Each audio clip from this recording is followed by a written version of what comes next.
Bom, boa noite então, seja bem-vindo, Narielle. Vamos dar início hoje à aula de DPP, Instituições de Direito Público e Privado. Só que antes de dar andamento, eu gosto sempre de fazer uma pequena recapitulação daquilo que nós já conversamos anteriormente, né, para a gente poder dar continuidade naquilo dentro do nosso contexto. Então, nós iniciamos na aula passada, né, a falar um pouquinho sobre esse tal da formação da ciência jurídica, né, e vimos que o direito também ele é fruto das ações das pessoas. Então, ele é fruto das relações humanas em si. Ele é fruto da própria sociedade, das ações desses indivíduos dentro da sociedade. E ele vem justamente para tentar o quê? Apaziguar todo e qualquer conflito de interesse que possa existir entre nós, no modo geral. Tá? Então, ele vai tentar resolver justamente apaziguando qualquer problema que possa existir entre as pessoas, de modo geral. Nesse sentido, com a própria evolução da própria sociedade, o direito também veio trazer algumas atuações evolutivas perante a sociedade, ou seja, ele vem tentar acompanhar a própria evolução da humanidade, da sociedade como um todo. Entre as quais nós inserimos dentro desse contexto a formação das teorias formadoras do direito. E entre essas teorias nós destacamos para vocês na última aula a teoria do direito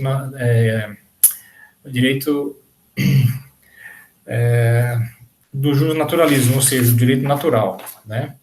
O que trata o direito natural ou justnaturalismo? Bom, ele vai tratar justamente da essência do direito, que é a própria busca da justiça, né? Aquilo que é justo, aquilo que é correto. Então, essa é uma essência, né, do espírito do direito. Então, tudo que está relacionado à questão da busca do que seria o correto para cada um de nós está inserido dentro da teoria do direito natural ou do justnaturalismo. Porém, isso é uma vertente um pouco abstrata, né, em termos da sua aplicação. Porque cada um de nós entendeu de uma forma conceitual o que seria justiça, mas isso fica atrelado a cada indivíduo, né, dentro da sua formação, dentro da sua cultura, ou onde o mesmo indivíduo se encontra. Para isso ser aplicado aos casos concretos, o próprio direito também criou um outro elemento, né, um novo instrumento, para poder justamente aplicar isso em uma certa materialidade referente à sua atuação. Então, criou-se a teoria do direito positivo, né? Aí nós vimos que o direito positivo é o direito como norma. Então, dentro da aplicabilidade do ideal de justiça, foi criada a norma para poder justamente o quê? Viabilizar essa condição. Opa, chegou mais um. Né? Boa noite, Ninive. Seja bem-vinda. Tudo bem? Então, eu estava falando para você, né? Boa noite. Então, a gente estava recapitulando, então, essa questão das teorias. Então, surgiu a teoria do direito positivo, que vai tratar sobre direito sobre normas. Só que nós vimos também que será que toda norma ela vai ser justa?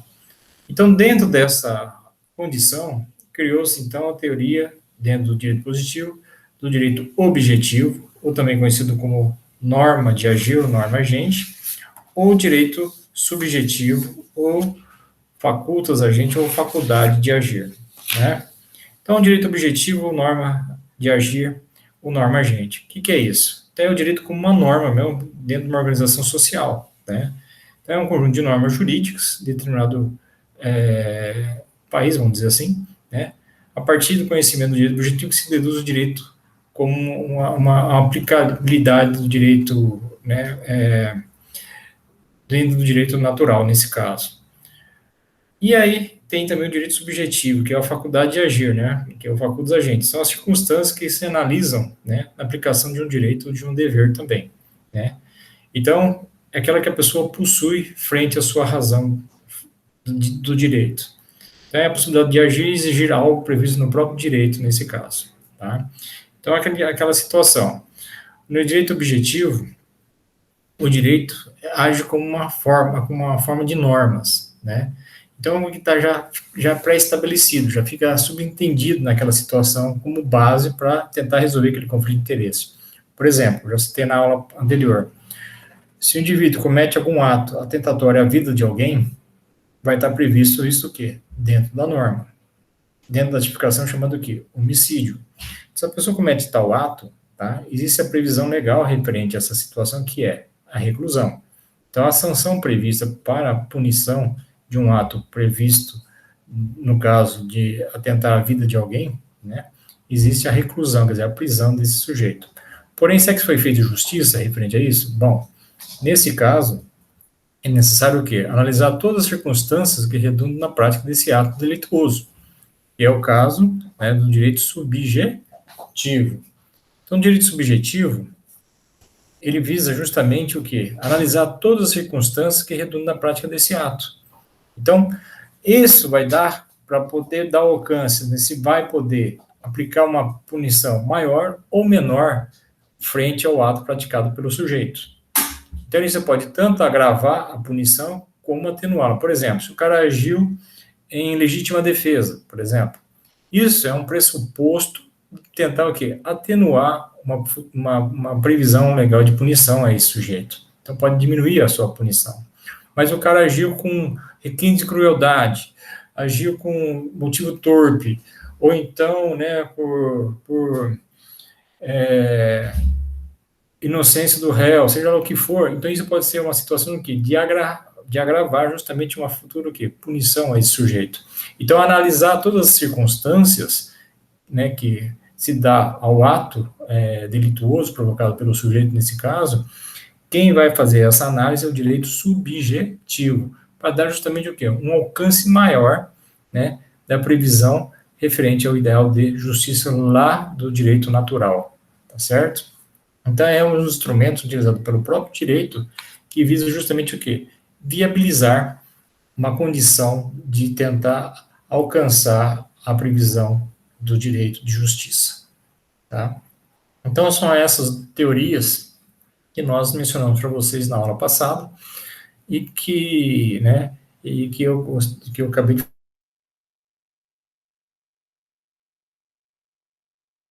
Se há alguma dúvida de vocês referente a isso. Vocês querem questionar alguma coisa? Eu posso dar a continuação referente a isso.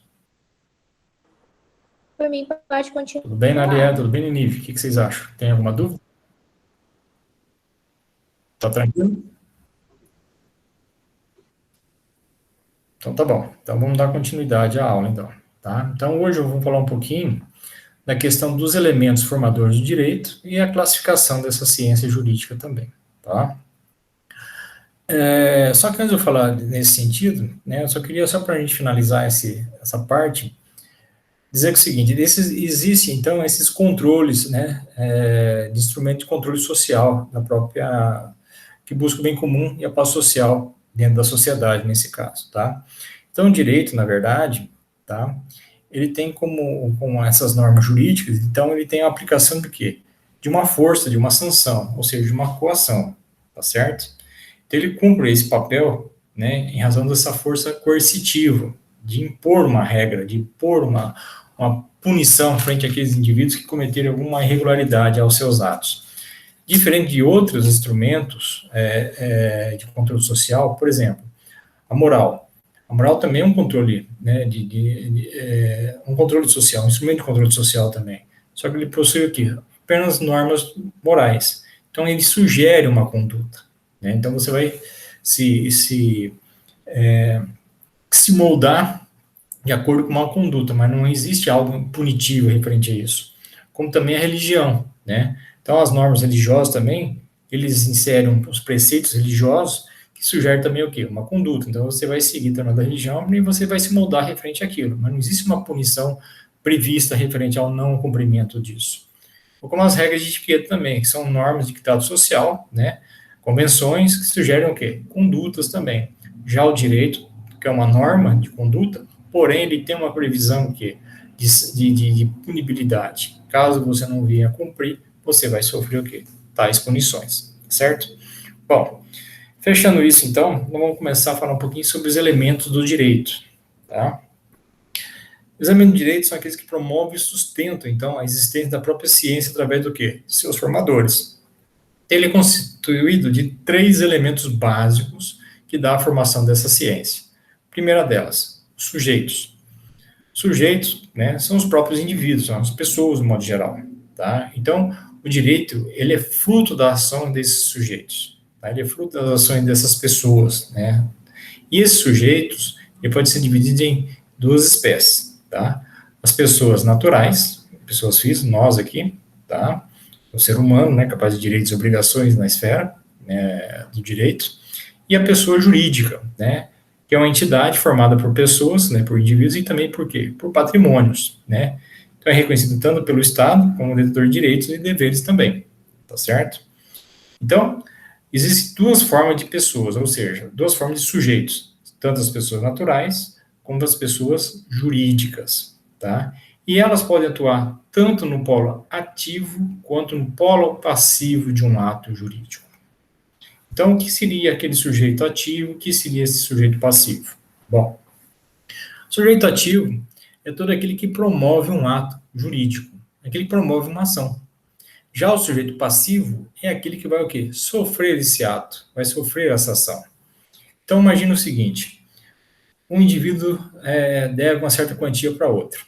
O que esse credor deve fazer para poder receber justamente esse crédito que ele possui junto a esse devedor? Bom, ele tem que entrar com uma ação, né, ao Poder Judiciário para poder justamente o quê? Receber o crédito que ele possui junto a esse indivíduo. Então, ele vai promover um ato, ele vai promover uma ação. Por exemplo, uma ação de título extrajudicial. Então, o exequente é o autor da ação, é aquele que vai promover o ato, ele vai mover essa ação. Já o executado é o devedor, é aquele que vai sofrer esse ato, vai sofrer essa ação. Então, ele está no polo passivo dessa condição imposta contra ele. Então, aquele que está movendo a ação, o autor da ação, está no polo ativo. Já aquele que está sofrendo essa ação é o sujeito passivo. Então, tanto pode ser atuar no polo ativo como no polo passivo, tanto a pessoa natural, pessoa física como nós, como também quem? As pessoas jurídicas, tá? Então, eles que promovem ou sofrem as ações pertinentes aos seus atos nesse sentido. Então, o primeiro elemento então, formador dessa composição do direito são os sujeitos. Bom, além dos sujeitos, nós temos também quem? Os chamados objetos. Bom, quem são os objetos nesse caso? Objetos são aqueles bens em que os indivíduos impõem sua vontade. Então, objetos são aqueles onde o indivíduo impõe um determinado poder sobre um determinado bem. E esses bens podem ser tanto os chamados bens corpóreos, quanto os bens incorpóreos. Então, os objetos, né, e também existem as duas espécies de objetos, seja através dos bens. E esses bens podem ser quem? Os bens corpóreos, também conhecidos como bens tangíveis, ou materiais, ou palpáveis, como também os bens incorpóreos, que são os bens intangíveis, imateriais ou impalpáveis. O que são bens corpóreos, tangíveis, materiais e palpáveis? São aqueles que apresentam o quê? Matéria, né? Existe materialidade referente à sua existência. São os bens físicos, tá? Como um carro, uma casa, uma cadeira, a parede, né? Seja lá o que for, tá? Então ele tem um aspecto físico, tem existência física. Você enxerga, você sente a condição, né?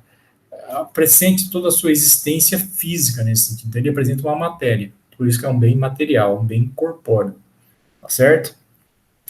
Já os bens incorpóreos é o inverso, tá? São aqueles bens intangíveis, apesar que não tem existência física, mas ele apresenta o quê? Valores. Que valores são esses? Valores jurídicos.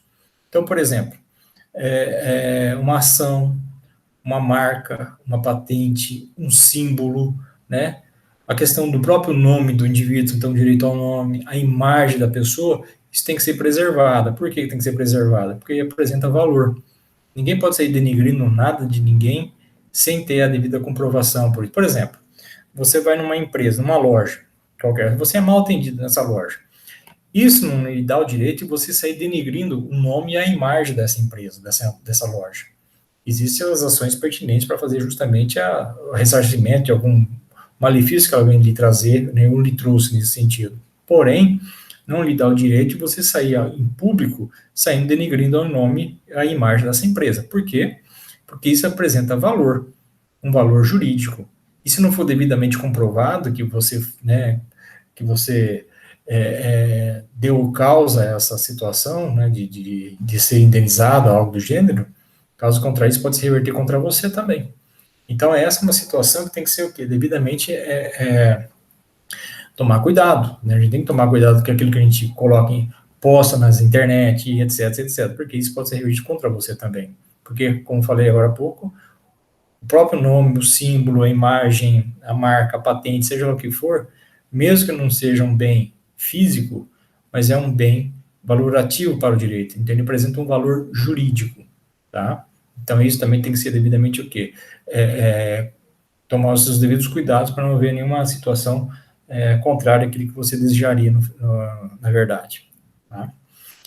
E por último, entre esses elementos do direito, nós temos as chamadas relações jurídicas, que podem envolver tanto a relação com um sujeito com outro sujeito, como também a relação de um sujeito sobre o objeto. Então, a relação jurídica entre um indivíduo e outro. A relação matrimonial, por exemplo, a relação entre duas pessoas, né, dois indivíduos, nesse caso. Tá? Então, aquilo que for ajustado, né, o tipo de regime que é adotado por essas pessoas, o patrimônio, etc, etc, isso é uma relação jurídica que envolve dois indivíduos, duas pessoas, né? Uma relação do sujeito sobre o objeto, né? Na hora de você fazer uma compra e venda, por exemplo, adquirir uma casa, um carro, seja lá o que for, você vai impor um determinado poder sobre esse bem, por exemplo, o direito de propriedade, né, a posse, seja lá o que for, né? Então, nessa condição, você também está impondo o quê? Um valor, está impondo uma condição, um poder sobre esse determinado bem que ali se encontra para poder justamente o quê? Adquirir aquele patrimônio, né? Adquiriu cotas, né, de uma determinada sociedade anônima, por exemplo. Então, sobre bens incorpóreos. Né? Então, você adquiriu parte de um patrimônio de uma empresa, né, através das ações. Então, você vai ser proprietário de uma cota de determinada empresa, ou organização, que seja lá qual for, tá? Para você impor o seu poder, o seu domínio sobre aquele patrimônio, sobre aquela organização e etc, etc. Então, são as formas de relações que podem surgir entre o sujeito em modo geral e as relações sujeito sobre o objeto. Então, esses são os elementos formadores da própria ciência jurídica também. Então, como eu falei para vocês, a primeira delas, os sujeitos são os indivíduos, seja pessoas naturais, ou físicas, como as pessoas jurídicas, onde esses indivíduos podem atuar tanto no polo ativo quanto no polo passivo desses atos. Então, aquele que atua no polo ativo é aquele que promove o ato jurídico, e aquele que atua no polo passivo é aquele que sofre o ato jurídico. Ok? Os objetos são os bens, né, que o indivíduo impõe sua vontade, impõe seu domínio sobre determinado patrimônio, tá? E esses bens podem ser tanto os bens corpóreos, como falei agora há pouco, são bens tangíveis, que representam matéria, né, são palpáveis, como dos bens incorpóreos, né, imateriais, intangíveis ou mesmo impalpáveis, nesse caso, tá certo? E, por último, as formas de relações que podem existir entre os indivíduos de modo geral e a própria relação do sujeito sobre o objeto. Então, com isso, nós concluímos a parte dos elementos do direito. Alguma dúvida? Até agora, não. Vocês têm apostila, não tem também? Vocês baixaram? Sim, Vocês estão acompanhando a apostila também ou não? eu estou. É bom porque na apostila auxilia bastante também, né? Depois vocês vão ver nos vídeos, mas inclusive a nossa aula também eu estou postando sempre também lá também no Cigarro, tá? Então vocês ficam tranquilos quanto a isso. Então a gente comenta aqui também e é publicado depois também, mas tendo a apostilinha, vocês também acho que acompanham bastante também esse tipo de observação que a gente está fazendo aqui com vocês, ok? Bom, dando sequência então, se ninguém tem nenhuma dúvida, vamos falar um pouquinho dessa classificação da ciência jurídica, então, tá? Dos ramos do direito. E essa ramificação, né, e essa classificação é de ordem normativa. Como assim? Porque ele pertence ao direito positivo, tá? Então, Se ele é pertencente ao direito positivo, nós já falamos para você que direito positivo é o direito como norma, então essa é uma classificação de ordem normativa. Vamos falar sobre normas agora, daqui para frente. Tá? Como é que é dada a formação dessas normas dentro dessa classificação da ciência jurídica, no caso da classificação dos ramos do direito, nesse caso. Bom, para a gente dar início, então, a essa conversa, nós temos que entender o seguinte: existem duas formas de normas criadas, né, dentro da ciência. Aquelas normas elencadas fora do território nacional, que é conhecido como direito internacional, e aquelas normas criadas dentro do nosso território nacional, que é as normas nacionais.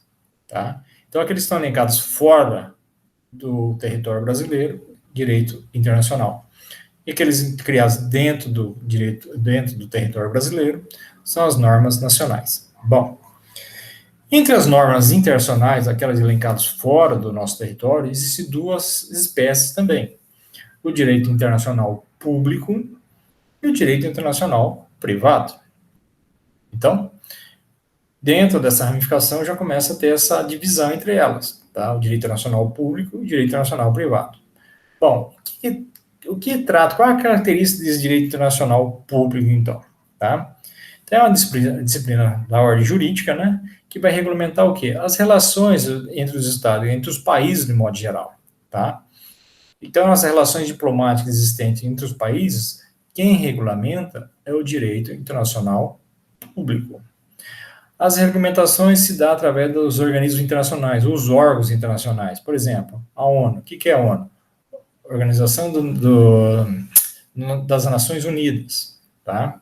Que visa sobre as questões de paz, né, de diplomacia entre os países de modo geral. Quem regulamenta? Direito internacional público. Olha a Organização dos Estados Americanos. Então, é outro órgão internacional regulamentado também pelo direito internacional público. A OTAN, né, Organização do Tratado Atlântico Norte, é uma outra forma também de organismo internacional, também regulamentado pelo direito internacional público. A OIT, a OMC, e etc, etc. Quer dizer, são N organismos internacionais, tá, que são o quê? Devidamente regulamentados por essa ciência chamada direito internacional público, tá? O que mais que ela vai visar regulamentar, né? Como eu falei, nas questões diplomáticas entre esses países de modo geral, né? O reconhecimento de estados na questão territorial, na questão do espaço aéreo, dos limites marítimos, né? Então, todas essas condições de espaço existente, né, entre esses países, de modo geral, a regulamentação de reconhecimento se dá através de quem? Pelo direito internacional público. Então, nós temos uma extensão territorial dentro do nosso território, uma vez, né, uma vez reconhecido pelos países, de modo geral, né, pela ONU, vamos dizer assim, tá? Então, tem que ser devidamente respeitadas as fronteiras, né, que a gente tem, não só territorial, que é entre os países de modo geral, mas também os limites de espaço aéreo e os marítimos também.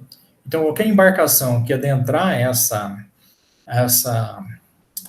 vamos dizer assim, esse limite marítimo, né, que se encontra dentro do nosso território, já tem que respeitar as normas brasileiras, porque uma vez estando dentro do nosso território, nosso país é soberano e é reconhecido internacionalmente, aplica-se a lei brasileira nesse sentido. O mesmo acontece com as aeronaves. Por exemplo, aquelas aeronaves que às vezes não se identificam, né? Geralmente essas aeronaves ficam no porte, que são utilizadas para tráfico, essas coisas todas, né? Já se é concebido pela lei brasileira, uma vez que uma aeronave dessa não se identifica, não apresenta qualquer relação de identificação, né? Uma vez de sobrevoar no nosso território, poderá ser o quê? Abatido. Então, é uma condição já prevista dentro do nosso território, né?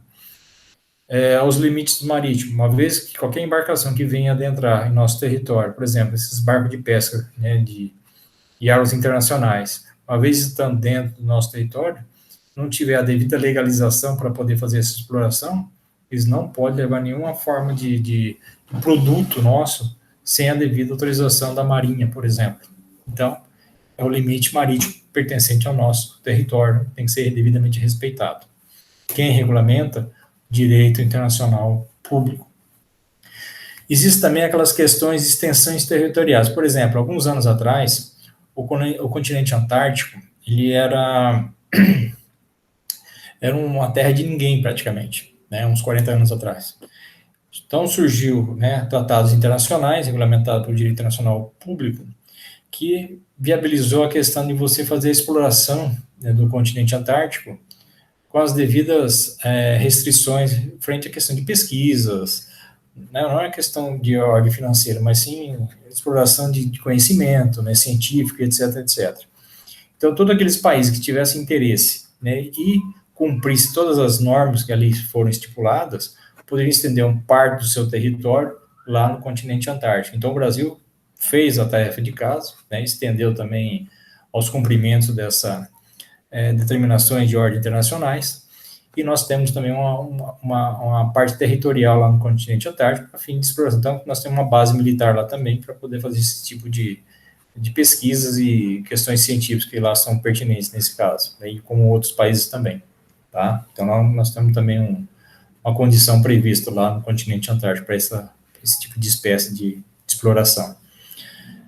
Além disso, né, existem também situações de ordem mais individuais, né, mais privativos também, referente ao direito internacional público relacionado ao indivíduo. Como assim? Por exemplo, algum indivíduo que comete alguma irregularidade em um país, né, seja qual for. De repente, né, se não for preso lá naquele país, ele poderá ser o quê? Convidado a se retirar desse país, tá? Então ele pode ser deportado, né, de um país para outro, né? Essa regulamentação da deportação, ou seja, da expulsão desse sujeito para outro país, ou geralmente é no país de origem, ele tem que se reportar, é regulamentada pelo direito internacional público também, tá? Então, essa é uma outra condição também prevista para o indivíduo, a relação do indivíduo com o Estado, nesse caso. Uma outra condição, por exemplo, a pessoa foi uma autoridade de determinado país, e ele cometeu algumas atrocidades contrárias que pertinentes a esse país. Então, ele pode solicitar, dependendo das relações diplomáticas que ele tenha, né, esse país com outro, asilo político, por exemplo, quer dizer, ele poder viver em outro país, né, para poder justamente se readequar a uma nova realidade que possa advir nesse sentido. Então, ele não vai poder mais ficar no seu país de origem, sim morar em outro país para se safar de algumas situações que são pertinentes, né, aos atos ilegais que ele cometeu, ou irregulares que ele cometeu dentro do seu país de origem. Então, esse asilo político é onde a pessoa pode solicitar dentro dos países que tem alguma forma de relação diplomática entre eles, para poder conseguir viver novamente em um país, né, distante do seu, nesse sentido. Quem regulamenta? Direito internacional público. Então, essas são algumas características que abrangem esse tipo de normas. Como falei agora há pouco para vocês, essas normas estão linkadas fora do nosso território, são normas internacionais. Só que essa possui o quê? Caráter público. Ok? Bom, além dessas normas internacionais, direito público, existem também as normas internacionais de direito privado, tá? E aí vai ter aqui uma particularidade que é dada justamente por essa disciplina, por essa ramificação jurídica também, tá? Então ela é criada, né, para tentar viabilizar as relações de um particular que tem interesse em mais de um país. Por exemplo, essas multinacionais que aqui existem, né, são órgãos, são organizações, vamos dizer assim, que visam interesse em mais de um país. Então, vamos citar como exemplo, por exemplo, a condição da uma multinacional, a Volkswagen, por exemplo. Ela é uma multinacional que foi criada com país sede na Alemanha. Então, a sua matriz se situa na Alemanha. Mas só que eu falei para vocês, ela é uma multinacional, então ela tem interesse, né, de expandir suas filiais por várias partes do mundo. Então ela pode criar aqui no Brasil, nos Estados Unidos, né, na Coreia, seja onde for que é de interesse dela. Então, para ela poder se expandir, ela tem que respeitar justamente o quê? Essas normas de caráter privado dentro do direito internacional. Tá? Então, a regulamentação quem dá é o direito internacional privado para poder fazer justamente esses ajustes que são necessários para esse tipo de flexibilidade, né, dentro desse convívio em outro país também. Existiu também uma situação que foi também regulamentada pelo direito internacional privado, que visa justamente um conflito que houve entre duas multinacionais dentro do direito internacional. Tá? Uma canadense, ela é fabricante de aviões, né, de aeronaves, que é a Bombardier. Tá? Então, ela é uma empresa canadense que fabrica aviões, jatos particulares, essas coisas todas. E a uma outra é a nossa Embraer, que é também uma multinacional brasileira, tá? Que também ela tem esse interesse de criar, de fabricação de aeronaves também, e exportar para o mundo afora. E a empresa brasileira entrou com um pedido judicial na Corte Internacional contra a Bombardier, alegando que a mesma estava promovendo a concorrência desleal referente ao comércio externo, ao comércio exterior. Alegando o seguinte, que a empresa canadense, tá, estava recebendo incentivos, né, como subsídios do governo canadense para a fabricação de suas aeronaves. O que estava ocorrendo? O que estava ocasionando, no caso? Uma vez esses incentivos, né, esses subsídios, o custo de fabricação desses aviões, dessas aeronaves todos, ficava abaixo do valor, né, de produção.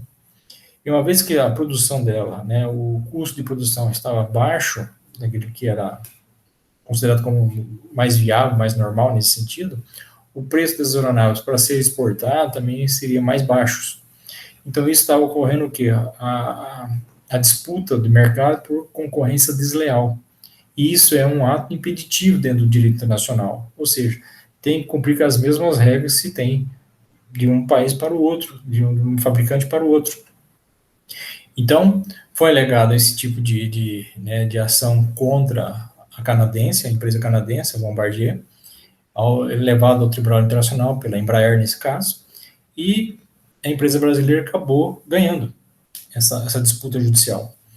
E o Tribunal Judicial Internacional deu a seguinte sentença para a empresa canadense: ela deveria se adequar aos trâmites, né, pertinentes ao comércio exterior, né, dentro das regras que são embutidas a todos, qualquer comercialização dessas organizações que visam justamente vender essas aeronaves. Caso ela não cumprir as regras que eram pré-estabelecidas nesse sentido, ela poderia deixar também de vender seus produtos no âmbito externo, tá? Então ela teve que se adequar. Então o Bombardier teve que se adequar a essa condição. Quem previu a regulamentação? Direito internacional privado. Então também uma das formas também de você poder impor, né, determinadas sanções ou previsões legais frente ao comércio externo, previsto pelo direito internacional privado nessa condição. Uma outra forma também que é regulamentada pelo direito internacional privado, nós chamamos de conflito de leis no espaço, tá? É o chamado princípio de conflito de leis no espaço. O que visa esse princípio? O que ela regulamenta, na verdade? Então, imagina o seguinte, citei agora há pouco a Volkswagen, né, que é uma multinacional, cuja matriz, né, cuja a sede está na Alemanha. Então, uma vez que você criou essa empresa, né, seus funcionários, produtos, seja lá o que for, em determinado território, ela tem que o quê? Cumprir as leis desse território. Então, vamos supor, a Volkswagen é uma empresa alemã, criada pela Alemanha, né, está dentro do território alemão, e uma vez que ela se encontra dentro desse território, e esse território é reconhecido pelas normas internacionais, ela é soberana dentro do seu território, ela tem que cumprir a lei alemã. Então, ela tem que cumprir justamente o que era determinado pelas leis alemãs nesse sentido. Só que eu falei agora há pouco, ela é uma multinacional. Ela tem interesse de expandir seus produtos, suas fábricas, suas filiais em outros países. Então, vamos supor, e como ela faz? Ela vem para o Brasil. Chegando aqui, ela tem que obedecer qual lei, no caso? É a lei brasileira. Por quê? A lei brasileira, pelo mundo internacional, ela é reconhecida internacionalmente. E dentro do nosso território, ela se torna aqui soberana. Então, ela tem que se adequar à lei brasileira. Porém, pode existir, então, uma questão de conflito de leis entre esses dois espaços, entre esses dois territórios. A lei alemã, por exemplo, pode determinar um determinado ato diferente que é estabelecido aqui no nosso território. Por exemplo, você contrata essa empresa alemã para você ter uma fábrica aqui no Brasil, porém, um dos seus funcionários, né, seu técnico, seja lá quem for, foi contratado na Alemanha. Então, ele foi contratado pela lei alemã. Só que ele vai vir trabalhar no Brasil. E aqui a lei brasileira, em termos de direito de trabalho, por exemplo, pode ser diferente da lei alemã. E aí pode surgir justamente essa diferença entre essas duas legislações. Qual que deve prevalecer nesse caso? Bom, aí que está a questão. Nesse caso, é necessário que haja uma certa flexibilidade referente a essas duas normas. A lei brasileira nunca vai perder sua soberania, como a lei alemã na Alemanha também não vai perder sua soberania. Então, como resolver essa questão? Bom, aí que vem essa questão de regulamentação das normas, né, de conflito de leis no espaço, em que, né, se for de vamos dizer assim, ajustes entre essas duas legislações, entre esses dois países, entre as empresas, de modo geral, entre a empresa e o país, porque pode dar mais empregabilidade, mais rentabilidade, mais tributação, etc, etc, etc, né? Então é necessário que essa empresa permaneça aqui no país. Então, nesse caso, se faz uma adequação entre as normas, se faz um ajuste entre elas. Esse ajuste, essa adequação, quem faz é o direito internacional privado. Então, existe uma certa flexibilidade entre essas normas para fazer justamente o ajuste necessário para se adequar à nova condição, à nova realidade, para que todos possam ter os seus benefícios, né, referente à manutenção dessa empresa aqui no nosso território também. Então, essa é uma das características que abrange essa norma de direito internacional privado. Qual é? É a regulamentação através do princípio de leis no espaço. Tá? Então, essa é o princípio do conflito de leis no espaço. Então, aqui visa justamente o quê? Dar uma certa regulamentação frente a qualquer conflito, né, ou ajustes que são necessários para adequar as normas entre dois países, por exemplo. Então, essa é uma outra vertente voltada a esse tipo de legislação que nós estamos tratando com vocês aqui agora. Então, recapitulando. Então, no direito, da ramificação do direito, né, existem normas externas, que os quais nós acabamos de mostrar para vocês. O direito internacional público e o direito internacional privado, que visa justamente, cada qual com a sua característica, regulamentar normas internacionais, ou seja, aquelas que estão linkadas fora do nosso território. Tudo bem?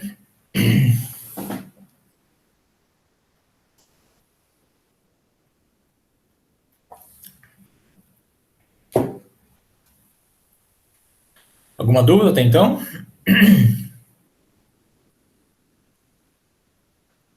Não estou ouvindo, Nive. Professor, Oi. então, no caso,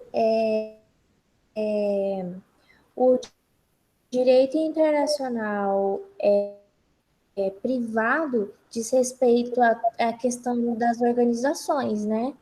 Está mais voltada a esse tipo de Falou formato. de organizações, vai se encaixar no direito internacional privado. Porque ela tem justamente essa particularidade, né? O âmbito privado, nesse sentido, ela tem essa particularidade dessas organizações que têm interesse de atuar em outro ou mais países, nesse caso. Então, a regulamentação se dá através do direito internacional privado, nessa condição.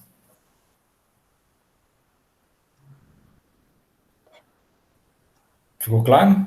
Entendi. Ficou assim. E no caso daquela situação que teve há muitos anos atrás, eu não me lembro, não recordo o nome do país, que lá a pena para quem exporta droga é a pena de morte. E aí teve um brasileiro que levou droga para lá e foi condenado, a sentença dele foi de morte. E aí foi na época do governo da Dilma, que pediu Eu lembro dessa história. clemência e tal. Essa situação, então, se encaixaria no direito internacional público, né? Público, muito bem. Porque aí vai envolver a questão da diplomacia entre esses países. Porque, na verdade, não lembro qual era o país também. Eu sei que era um país lá do Oriente, né? Da Ásia, na verdade. Acho que é da Ásia. Não sei se qual país que era, gente. Eu sei que é um país que o Brasil não tem relação diplomática, inclusive. Né? Não tem nenhuma relação de diplomacia entre esses países. E aí foi pedido uma. A própria presidente, no caso, na época, a Dilma, né? Solicitou um perdão judicial a esse indivíduo, se não me engano, mas não teve conversa, não teve, né, respaldo dessa condição dela, primeiro. Primeiro que não existia nenhuma relação diplomática entre nosso país com esse país também, onde esse indivíduo foi executado.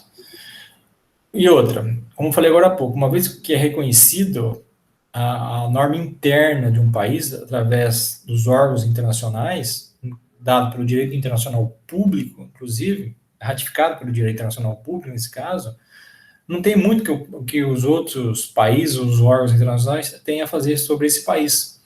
Então, ele se torna soberano, né, a sua legislação internamente. Então, se lá se diz que uma vez que alguém exporta, ou importa, ou faz o tráfico, ou consome, né, seja bebida alcoólica, porque eu acho que também até bebida alcoólica também existe uma certa penalidade também, tá? E principalmente drogas, né, drogas ilícitas nesse caso, tá? Uma das penalidades que está prevista dentro da lei deles é a punição por, né, a vida desse sujeito, né? O cara é penado pela perda da vida também. Então não teve perdão judicial, né, solicitado pelo nosso presidente em relação ao outro, né, o outro mandatário lá no país, né, eu não esqueci o país agora. Mas eu lembro da história, né? Foi alguns anos, foi no governo da Dilma mesmo, tal.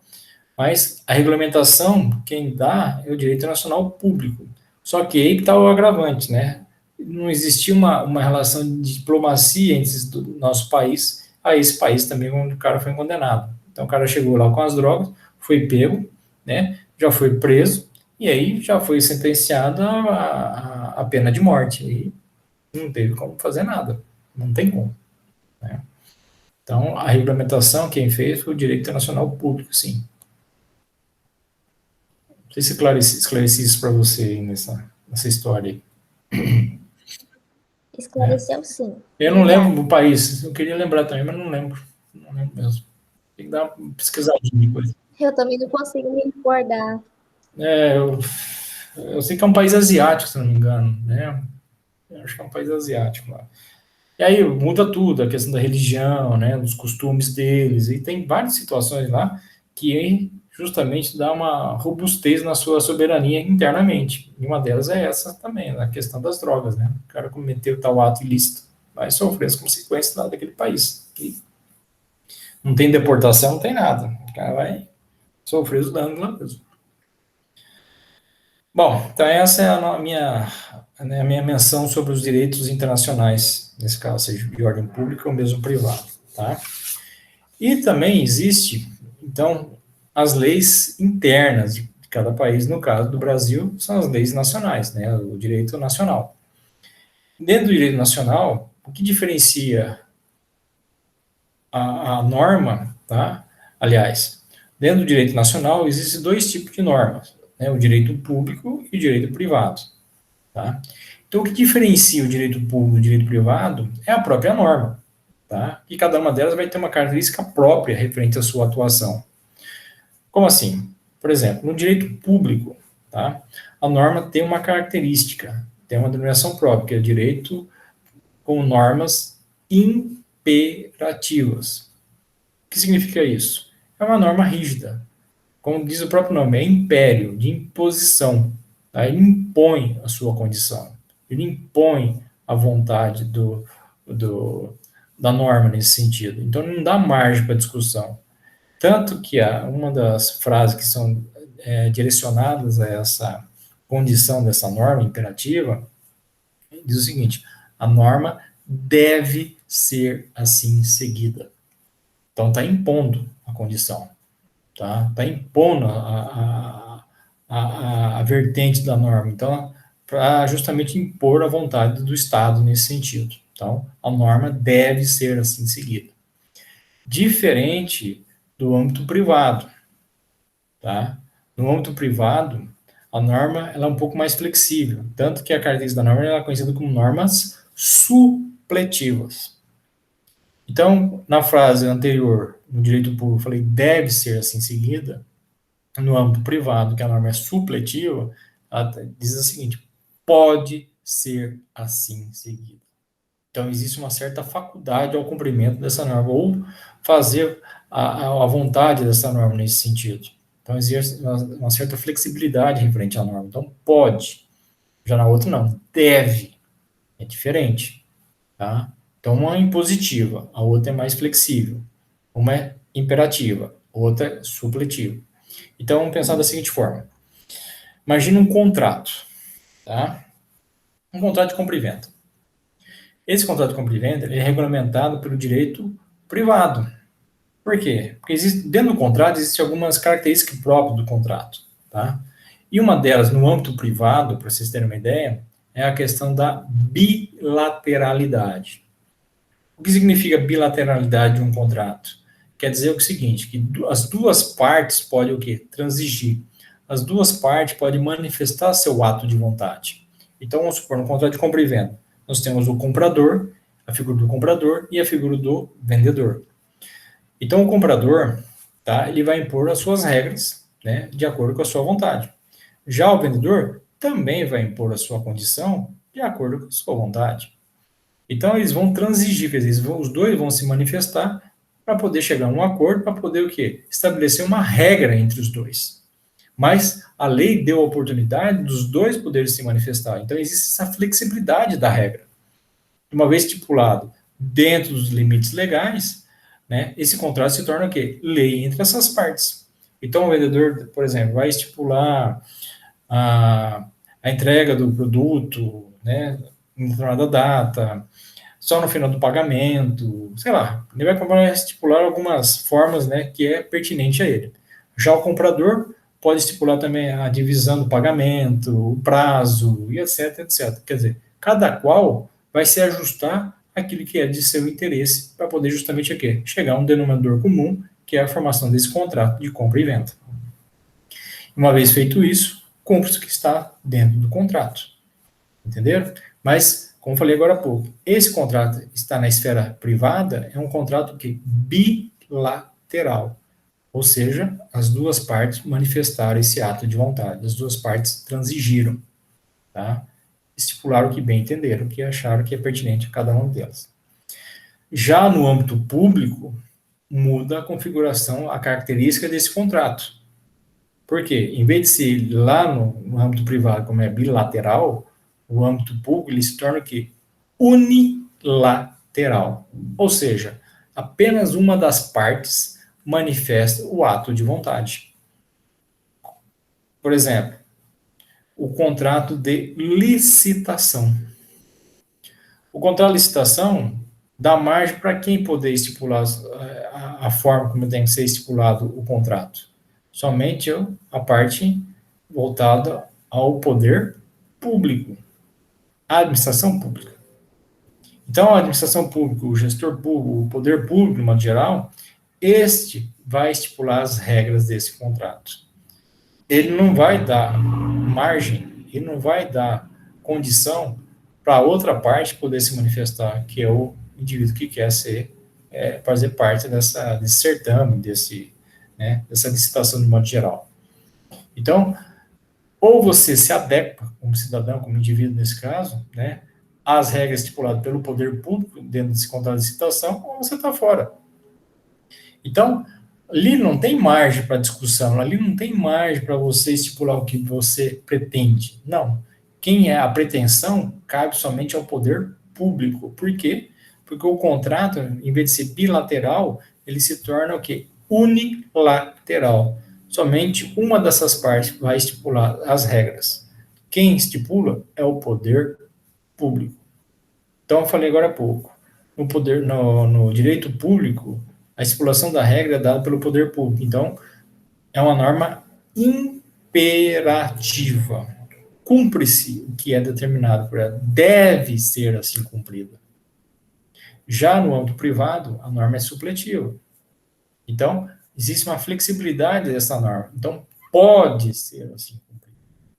Então, existe essa diferença de característica de um direito pelo outro direito, nesse caso. Certo? Então, essa é a primeira configuração referente a essas normas existentes de direito público e de direito privado. Bom, só dando continuidade, então, aquilo que nós estamos mencionando com vocês aqui. Então, existem, então, algumas regras que estão embutidas tanto no âmbito público quanto no âmbito privado. Então, por exemplo, no âmbito público, nós temos as principais regras embutidas lá, que são características do direito público, direito constitucional. Então, é um ramo do direito, dedicado, então, ao quê? À interpretação das normas de ordem constitucionais. Então, qual é a principal lei que ele é estipulada? É a nossa Constituição Federal, também conhecida como Magna Carta, a lei maior e assim por diante. Então, é a própria Constituição Federal, que foi criada em 1988, tá? Então, tudo que é criado internamente dentro do nosso território vem da própria Constituição Federal. Ou seja, qualquer norma, qualquer órgão, funções, isso estou falando dentro do âmbito público, tá, pessoal?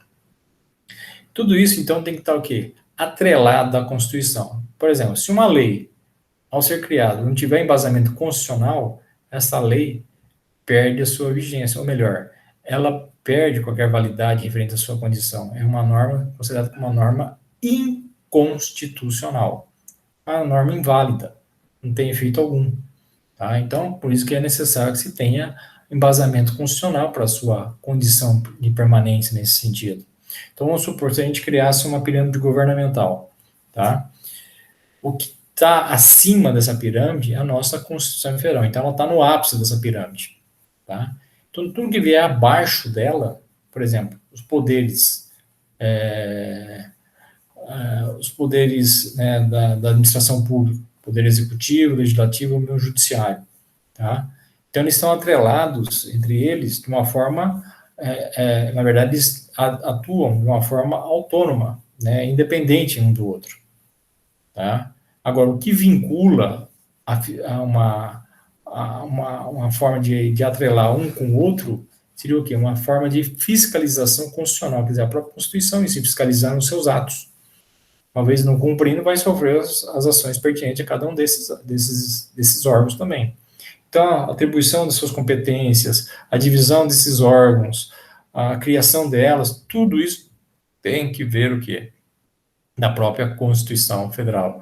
Os direitos e garantias individuais de cada pessoa, de cada indivíduo, está previsto na própria Constituição também, tá? Os direitos fundamentais do indivíduo, e etc, etc. Tudo isso está dentro da Constituição Federal. Então, a Constituição é de suma importância, porque tudo que é criado internamente em nosso território tem que estar embasado nela. Caso contrário, não perderá a sua eficácia e sua validade nesse sentido. Tá certo? Então, é uma das principais disciplinas jurídicas que estão constituídas dentro do direito público, nesse caso. Bom, eu vou falar algumas só, tá, gente? Não adianta ficar falando muita coisa. Lá vocês podem pesquisar depois na apostila, que tem outras também, tá? Vou falar só algumas para a gente poder ter uma noção do que é tratado do direito público, propriamente dito, tá? E também do direito privado, posteriormente. Então, no direito, além do direito constitucional, que está dentro do direito público, nós temos também o direito chamado direito administrativo, por exemplo, que é o ramo do direito público, que eu já falei agora há pouco, Vai tratar do quê? Das regras e princípios, que disciplinam o quê? A gestão pública, a administração pública, de modo geral, tá? Então, todos os órgãos, agentes, entes, atividades enviadas pela administração pública, pelos agentes públicos, é direcionada, ao direito administrativo, tá? Então, aquele que, por exemplo, eu falei agora há pouco do contrato de licitação, né? O contrato de licitação faz parte do direito administrativo, tá? Se não me engano, é a Lei 8.666/93. Então, é uma lei específica sobre licitações, né? Eu estou falando de âmbito federal, para tratar justamente o quê? Desse ato administrativo, né? Dessa ação administrativa. Então, se você quer, né, participar, né, você tem que fazer qualquer forma de relação comercial, né, ou de gestão com a administração pública, tá? Você tem que ter o conhecimento do direito administrativo, né? Ah, quer participar de um processo licitatório? Tem que conhecer o mecanismo dessa lei licitatória para poder justamente se adequar o que é necessário, né, solicitado pelo certame, né, de licitação que é pertinente a cada órgão da União, Estado, mesmo do município também, tá? Há uma diferença que se tem referente a outras demais áreas jurídicas, é que no direito administrativo não existe uma codificação das suas normas, ou seja, não existe um código. Por exemplo, vamos falar daqui a pouco sobre o direito penal. O direito penal, existe um código penal, né, que lá está tudo codificado, as normas voltadas para essa área do direito. Então, vai do artigo 1º até o artigo não sei quanto lá, né, mas está tudo numa sequência, existe uma codificação, está tudo junto, as ações pertinentes dentro dessa ramificação jurídica, dentro do direito penal. Já no direito administrativo, não. No direito administrativo são normas, leis esparsas, né, cada qual tem a sua especificação. Falei agora há pouco, a Lei 8.666/93 vai tratar sobre contratos de licitação, sobre as licitações. Talvez outro vai falar sobre servidores públicos, outro vai falar sobre contrato administrativo, e etc, etc. Então, cada ato administrativo desse tem uma lei específica que vai tratar, que não é junto, não está codificado como tem no direito penal, por exemplo, direito civil, e etc, etc. Tá? Então, essa é uma outra particularidade dentro do direito administrativo. E outra, para quem tem interesse de prestar algum concurso público, né, tem que ter conhecimento dessa área de direito administrativo. Tá? Então, porque cai muito em concurso, quer dizer, eu solicitado em concurso justamente essa área voltada ao direito administrativo. Então, são algumas características que abrangem esse tipo de disciplina voltada ao direito público, tal do direito administrativo também. Além dele, eu falei agora um pouco do direito penal. O que trata do direito penal? Bom, o direito penal, né, ele também conhecido como direito criminal, como queira, né, ele regulamenta o quê? O poder punitivo do Estado, né, frente ao indivíduo. Então, vamos supor que o indivíduo comete um determinado ato ilícito, por exemplo, matar alguém. Isso, dentro do Código Penal, existe uma tipificação desse ato, que é conhecido como homicídio. E qual é a punição prevista para quem comete esse tipo de ato de matar alguém, que é o homicídio? É a reclusão, que pode variar de 6 a 20 anos, 6 a 12, e assim vai, né? Cada qual, dependendo da gravidade do ato em si, vai ter a sua punição prevista para esse tipo de ação ilícita provocada pelo indivíduo, nesse caso. Mas, resumindo, vai apresentar uma tipificação de um ato criminoso pelo sujeito e a aplicação da sua respectiva aqui, punição. Esse é o direito penal, resumidamente falando.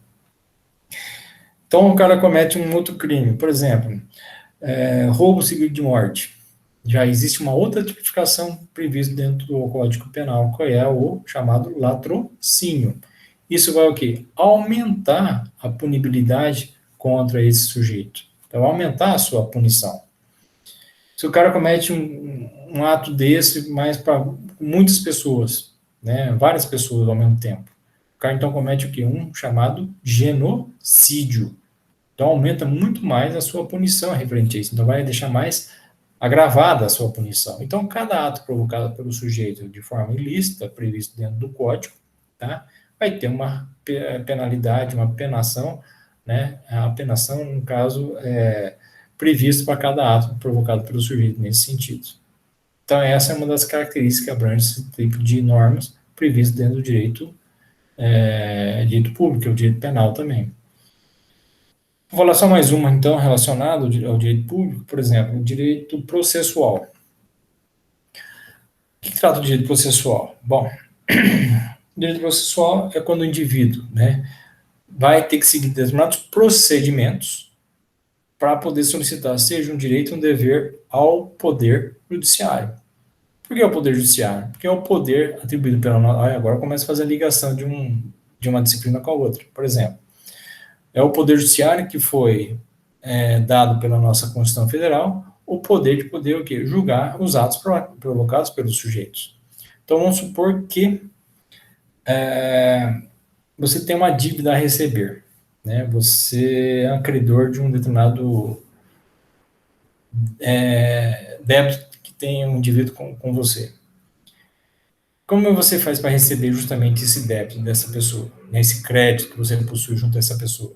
Bom, você tem que invocar quem? O Poder Judiciário. Estou falando isso de forma legal. Tá? Você tem que invocar o Poder Judiciário. Então, você vai ter aqui uma ação, uma demanda judicial, né?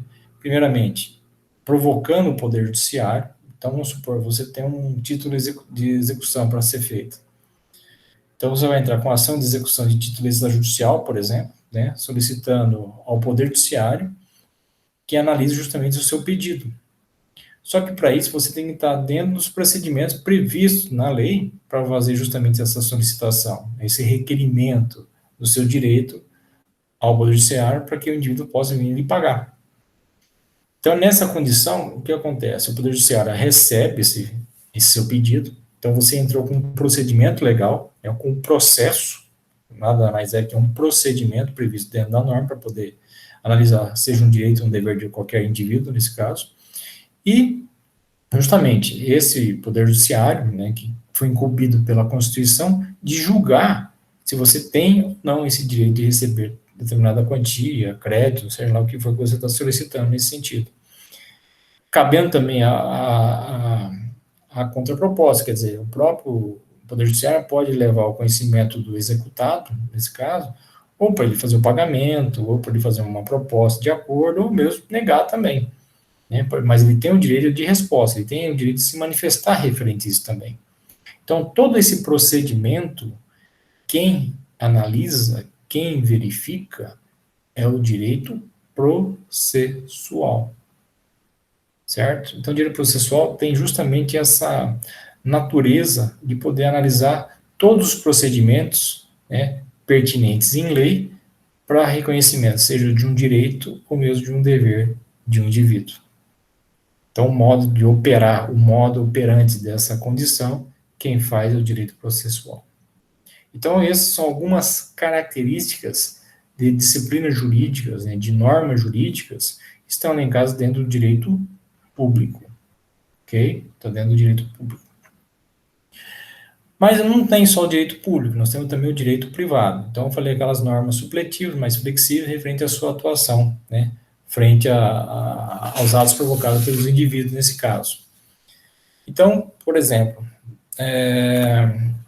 o direito civil, tá? O direito civil é pertencente ao direito privado. O direito civil, eu falei agora há pouco, né? Ele é uma norma codificada, então existe um código civil, tá? Esse Código Civil, que vai agrupar as normativas pertinentes ao âmbito privado, ao direito civil, nesse caso, tá? Ele divide-se em duas partes, a parte geral e a parte especial.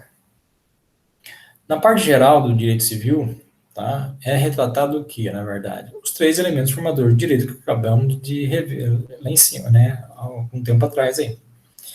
Então, vai tratar dos sujeitos, dos objetos e das relações jurídicas. Quem são os sujeitos que vai ser retratado nessa parte geral? As pessoas naturais, pessoas físicas e as pessoas jurídicas. Então, suas características, seus modos de ação e etc., da personalidade, responsabilidade civil, tudo isso é voltado dentro dessa parte geral, tá? Referente às pessoas naturais, no primeiro capítulo, inclusive. Além disso, é tratado o quê? Os objetos. Quais são os objetos? Tanto os bens corpóreos como os bens incorpóreos. E aí vai ter as subespécies existentes dentro de um e de outro, por exemplo, os bens divisíveis e indivisíveis, os bens consumíveis e inconsumíveis, os bens reciprocamente considerados, quer dizer, outras subespécies voltadas a esses bens também estão consideradas dentro do Código Civil, nesse sentido, nessa parte geral. E além de tudo, né? Falta a questão das relações jurídicas, que é tratado dentro da parte geral sobre os negócios jurídicos, que vai tratar sobre atos e fatos jurídicos. Só para a gente poder resumir um pouquinho essa condição de ato e fato jurídico, o ato ele precede ao fato em si, né? Então ele vem antes do fato. Então o fato, na verdade, seria um episódio, seria um acontecimento. Já o ato é aquele que vai antecipar justamente a esse fator desse acontecimento. Por exemplo, o casamento. O casamento, resumidamente, seria o quê? Um fato jurídico, tá? Esse fato que precede a ele, nada mais é que o ato em si. Que seriam esses atos? Bom, os proclamos, né, os editais que são pertinentes à formalização dessa realização desse fato em si, a questão de testemunhas, a questão do juiz de paz, tudo isso é um procedimento que vem antes da realização do fato, que é o casamento, que seria o quê? Própria realização dos atos que antecederam a ele, no caso, tá? Então, essas são as características que abrangem a forma de relações jurídicas. Isso tudo está o quê? Na parte geral. Na parte especial, por exemplo, eu falei agora há pouco de casamento. A questão do regime de casamento que é adotado, né, as formas de casamento, etc., etc., é tratado na parte especial, voltado ao direito de família, por exemplo. Tá? Então, o direito de família é um dos livros que estão embutidos dentro dessa parte especial. O direito das sucessões, por exemplo, herança, também está voltado na parte especial. A questão de contratos, né, direitos e obrigações, também está voltada nessa parte especial. O direito das coisas, que envolve a questão de posse, propriedade e etc., também está voltado na parte especial. Então, o código em si, ele vai tratar das relações individuais entre as pessoas, né, de acordo com as suas particularidades dessas ações. Então, essa é uma das características que abrange esse tipo de normas também. Dentro ainda do direito privado, nós podemos falar também sobre a questão do direito comercial ou empresarial, como alguns queiram, né? Então, é o ramo do direito privado que visa o quê? A relação entre a figura do comerciante, do empresário, tá? E dos seus atos de comércio, né? Por exemplo, os tipos societários. Então, os tipos de organizações que podem existir dentro da, das empresas existentes. Por exemplo, falei agora há pouco da sociedade anônima, né? Existe aquela vinculação referente às ações, seja ordinária, preferenciais, etc, etc. A questão por cota de responsabilidade limitada, né? Que é uma outra forma de organização. A indústria de comércio, as comanditas, as EIRELIs, e etc, né? A microempresa, tudo isso faz parte dessa forma de tipos societários dentro do direito empresarial. Atos de comércio, por exemplo, títulos de crédito, né? Também é um dos estudos que se faz dentro dessa roupagem desses estudos aí. Por exemplo, lei de cheques, duplicatas, letras de câmbio, né? Tudo isso faz parte justamente dessa disciplina jurídica também chamada direito empresarial. Então, são algumas condições previstas dentro dessas normas, enraigadas dentro do direito empresarial, que faz parte do direito privado. Poderia mencionar também o direito do trabalho, né? O direito do trabalho ele vai tratar justamente de algumas condições específicas também, voltadas no âmbito privado, quer dizer, isso também existe uma discussão, aí que eu quero chegar com vocês, o direito é bastante discutível em algumas situações, ou sempre é discutível, na verdade, né?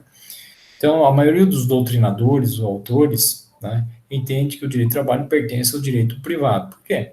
Porque existe a flexibilidade das normas. Por exemplo, a questão de contratação, né, do empregador ao empregado.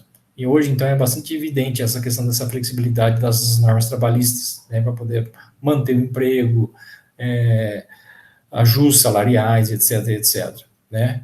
Então, isso está embutido no âmbito privado. Agora, tem autores que adotam que o direito do trabalho pode pertencer ao direito público, por causa de algumas normas que estão de caráter rígidas. Por exemplo, se você trabalha, você tem direito a um salário. Está previsto na Constituição, inclusive. Né? Férias, 13º, descanso semanal remunerado, e etc, etc. Então, isso são previsões já impostas. Então, por isso que alguns autores entendem que ela é uma norma imperativa, né? E outros autores entendem que ela pode ser uma norma mista, igual tanto âmbito privado como ordem pública. Só que a gente tem que ficar sempre o quê? Pela análise da maioria desses doutrinadores, estudiosos do direito e etc, etc. Então, eles entendem que, tá, o direito do trabalho pertence ao ramo do direito privado, tanto que a sua origem ele advém do quê? Do direito civil. Antes de surgir a disciplina do direito do trabalho, era o direito civil que justamente analisava e, né, e discutia todas as ações pertinentes ao âmbito trabalhista. Só depois de algum tempo que foi, né, criada essa disciplina autônoma, né, para poder justamente viabilizar justamente as questões de ordem trabalhistas, né, entre patrões e empregados nesse sentido. Então, até a formação de origem do direito do trabalho também é o direito civil é pertencente ao ramo do direito privado, por isso que dá mais consistência à manutenção dela no direito privado nesse sentido. Mas pode encontrar autores que dizem o contrário e etc. Como é muito fácil isso no direito, né, as margens para discussões. Mas a gente tem que sempre analisar sempre o lado da maioria desses pensadores nesse caso. E nesse caso é pertencente ao direito privado. Ok? Então, com isso, gente, eu acho que eu tento finalizar justamente essa parte dessa classificação dessa ciência jurídica, tá? Então, nós partimos da questão dos elementos, fizemos uma recapitulação desde o início, né, da nossa primeira aula aí, das teorias, depois passamos para essa questão dos elementos e a classificação da ciência jurídica. Eu gostaria de saber se há alguma dúvida ou outro questionamento que vocês queiram fazer para a gente poder, né, tentar finalizar essa nossa conversa com vocês hoje aqui. Por mim tá tranquilo. Tá tranquilo? Que bom. Ninive, eu não estou te ouvindo nada. Não sei se o seu som... Tá escutando, professor? Agora sim. Agora tô ouvindo. Agora Tava com dúvida mesmo no direito de trabalho, porque que ele não fazia parte do público ali e sim privado. Uhum. Mas ficou claro isso para vocês? Ficou. Isso que a gente tem que entender é o seguinte, gente, direito só se faz com discussão, tá? Então, essa é uma das discussões que são pertinentes dos próprios pensadores da área jurídica aí, mas a maioria adota que ele pertence ao direito privado, nesse sentido que eu estou colocando para vocês aí, tá? Bom, pessoal, é isso que eu tinha que passar para vocês aqui hoje, tá? Espero que tenha sido a contento, né? Eu espero que vocês realmente compreenderam. Analisem, tá? Tudo na apostila também, tá? Que eu passei para vocês lá dentro do CIGA, e nos vídeos que vocês comecem a analisar também e ouvir também, que lá também é bastante explicativo, tá certo? Se vocês não têm nada para comentar, alguma coisa mais?